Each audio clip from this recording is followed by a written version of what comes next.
453 штук техниканы күтүп атабыз. Азыр алды границага келди Казакстан.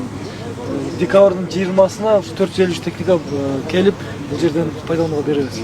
Жалпысы.